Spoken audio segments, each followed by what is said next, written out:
শুক্রবার Tripura voluntary health association এবং national ল university ত্রিপুরার যৌথ উদ্যোগে তামাক নিয়ন্ত্রণের উপর রাজ্যভিত্তিক কর্মশালা অনুষ্ঠিত হয়।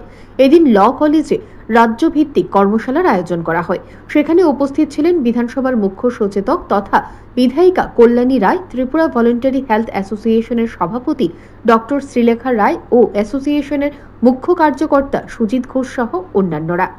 অনুষ্ঠানে সংবাদ মাধ্যমের সামনে কল্যাণী রায় বলেন, তামাক নিয়ন্ত্রণের উপর কর্মশালা অনুষ্ঠিত হয়।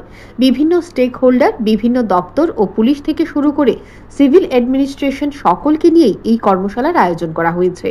তামাক আজকের দিনে আমাদের জীবনে কতটা ক্ষতিকর, পাশাপাশি প্রতি বছর তামাক সেবনে কত মানুষের প্রাণহানি হচ্ছে, সেক্ষেত্রে সচেতনতা বৃদ্ধির লক্ষ্যে ত্রিপুরা ভলেন্টারি হেলথ অ্যাসোসিয়েশন এবং ন্যাশনাল ল ইউনিভার্সিটি ত্রিপুরার যৌথ উদ্যোগে রাজ্যভিত্তিক কর্মশালার আয়োজন করা হয়েছে বলে তিনি জানান।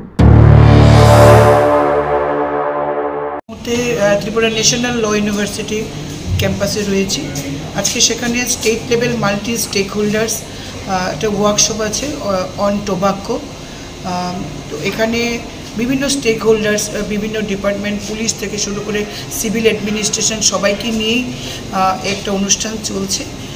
তামাক আজকের দিনে আমাদের জীবনে কতটা ক্ষতিকারক এবং কতটা ক্ষতি হচ্ছে, এবং লক্ষ লক্ষ মানুষ প্রতি বছর তামাক সেবনে এবং সিগারেট, গুটখা এগুলোর জন্য মানুষের প্রাণহানি হচ্ছে।